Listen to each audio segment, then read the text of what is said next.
Pumasan mo natin to. Wala. Sundan natin, okay na.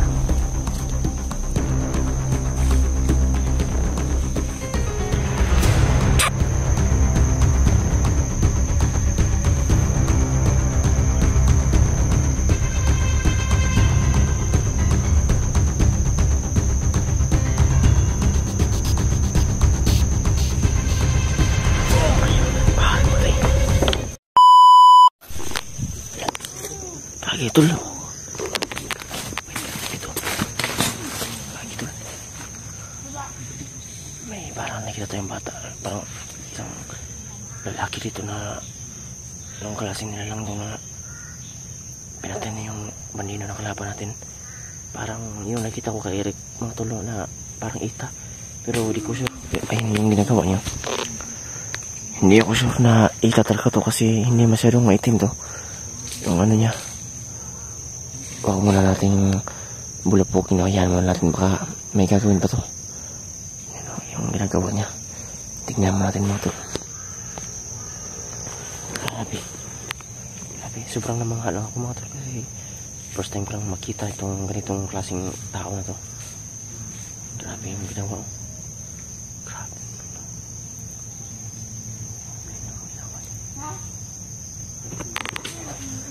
Pero pinatay niya talaga.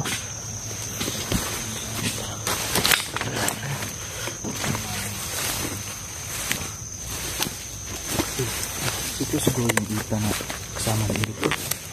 Baka naghahanap ng pagkain. Hindi ako sure tol kasi hindi kasi masyadong may team eh. Ay, yun nga lang. Oo, hindi ko maka-decision kagad. Pero ginaganda lang tol. Tinulungan niya tayo sa pagpatay ng mga bandido. Huh? Dol, huwag muna nating bulapukin na. Ayan muna natin na kung saan siya pumunta. Sundan lang natin. Oo, sundan muna natin. Baka samahan din niya yung ano ng Eric. Baka doon siya pupunta sa kasama ni Eric. Pupunta pa lang siya doon sa ano. Pinatay niya talaga ng gusto dolo. Hindi niya talaga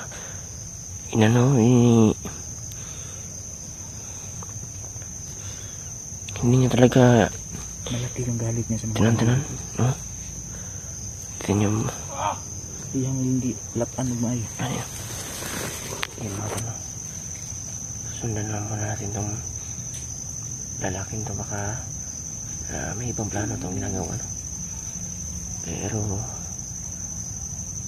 basta yun na yun. Pinatay niya talaga yung ano yung bandido na kanina. Yun niya talaga. Pagmasdan mo natin. Pagmasdan mo natin. Wala. Grabe ang lakas. Isipin nyo na bali niya yung kahoy na yun. Laki lang. Patay na talaga.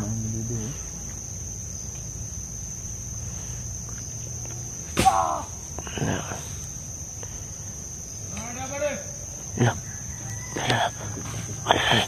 May narinig siya mga tol.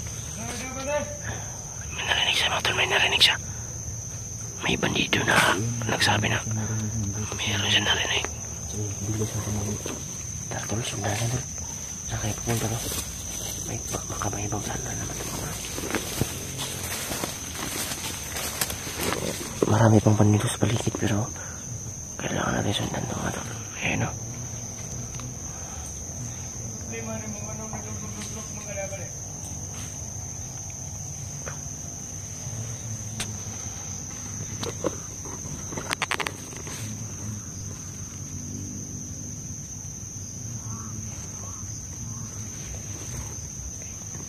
Daming lamok dito.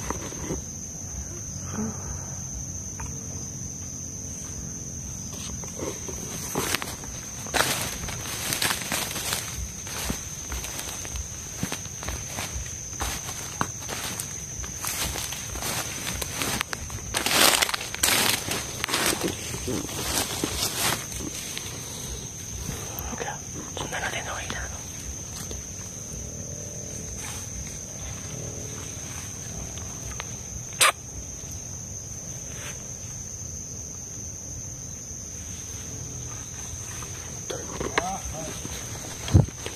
Sinusundan niya tol.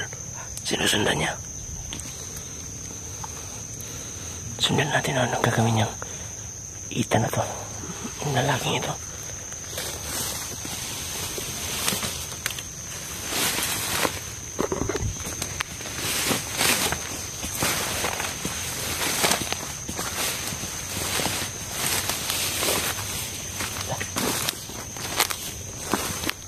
Pinatay niya.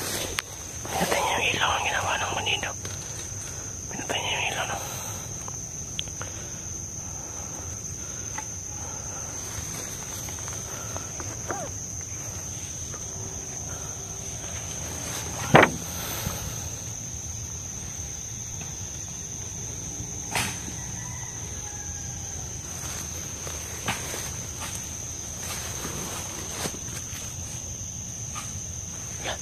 Pinunta na yung isang bandido.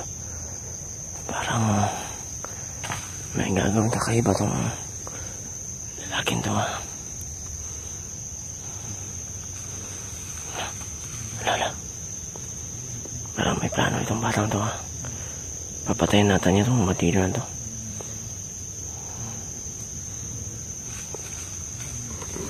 Parang may kakaibang plano to. Sundan natin.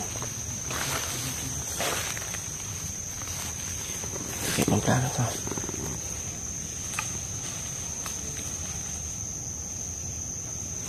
Hindi mo tuloy.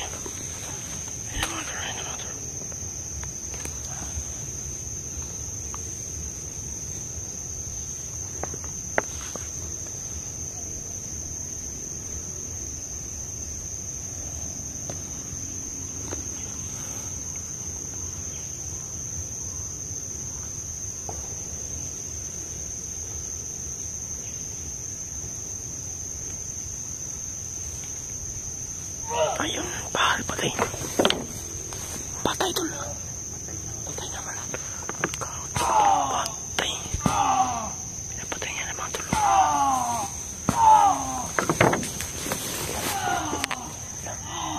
Pinatay niya. Ayun o. Patay na. Anong plano yung mga tol? Lalapitan man natin to o hindi? Kasi baka pagkatay na naman yung ano yun to. Pinapatay yung hilo.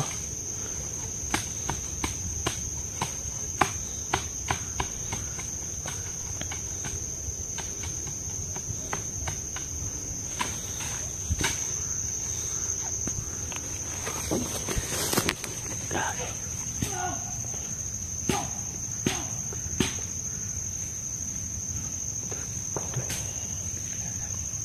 Ano gagawin dito tol?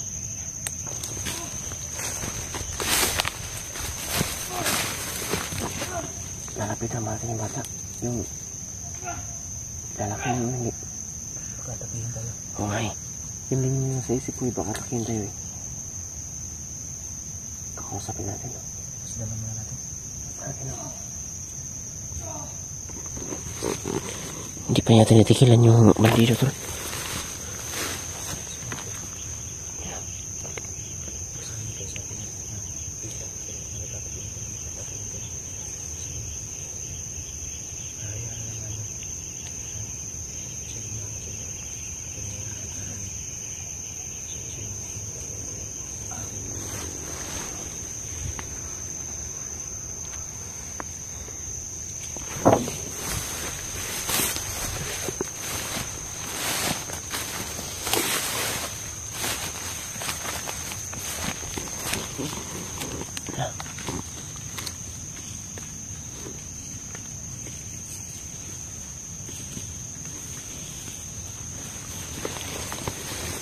Sino kaya ito tol?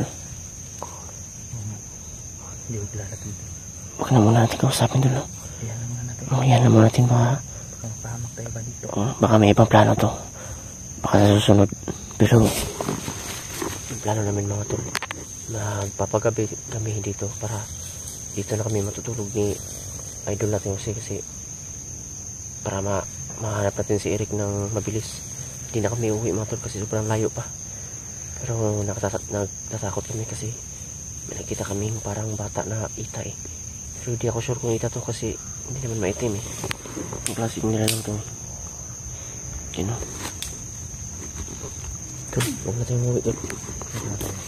Dito na kami mga tol. Hindi na kami umuwi kasi para mahanap namin ng madali si Eric. Kasi alam ko sobrang lapit na kasi namin eh.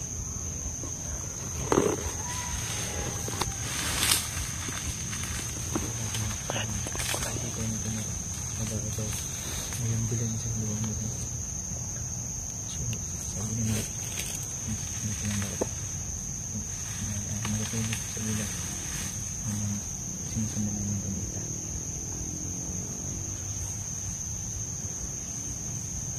Sumulan na kami mga ito. Sumulan na pagkain ng bag to. Salam na. Oh, boleh.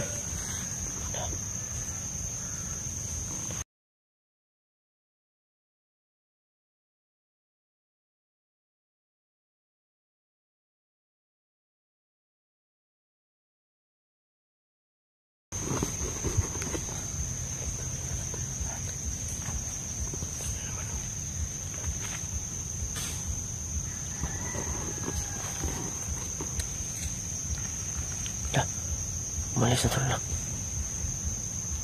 Tumakbo.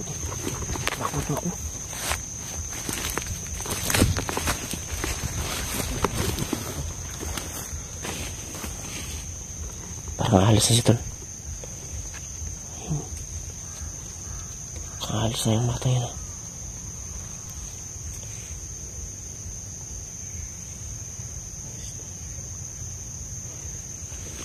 Umalis na tol. Ayan na muna natin tol.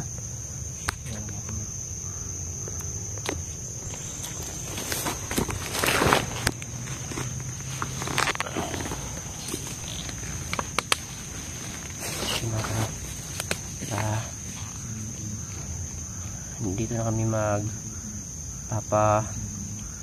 magpapaumaga. Siguro tawag dito na siguro kami matutulog sa gubat na to kasi nga hindi talaga pwedeng umuwi kami kasi si Eric talaga kailangan talaga ng tulong namin. So hindi pa kami nangangalahati sa paglalakbay namin dito. At isa pa na kinakabahala ko kasi may napakita na parang ita na nakita ko mismo sa vlog ni Eric. Yun, di ba? Alam ko tol, nakita nyo yun. Pero kakaiba yung kulay niya eh.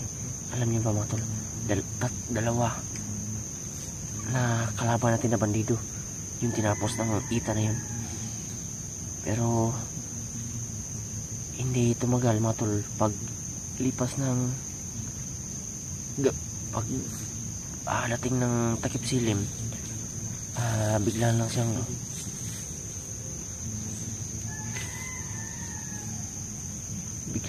umalis. So ngayon mga tol, ang plano ko, hindi muna namin sinundan ang yung ita na yun. Pero dito muna kami, pero dito kami matutulog para in case na nakakalaban na pumunta dito, mapapatay na rin.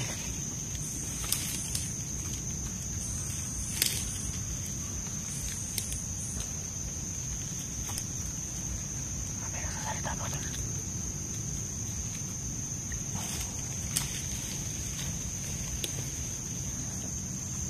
Tol, dito na tayo magpapagabi no?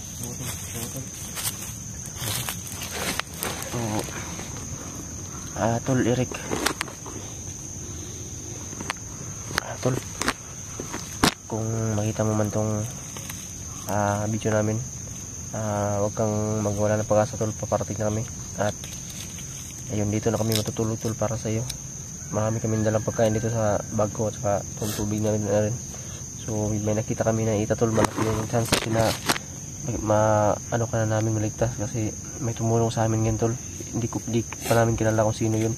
Pero malalaman din natin pag dating ng tamang panahon. So ngayon tol, open na kami ng cam kasi matutulog na kami dito. Ano pa kami ng pagkain namin. So dito na lang siguro. Tol, abangan mo dyan kami, tawagan mo ko kung anong magka-signal ka dyan. Anong mangyari. So tara, tol, tara tol, magluto pa tayo ng ulam tol.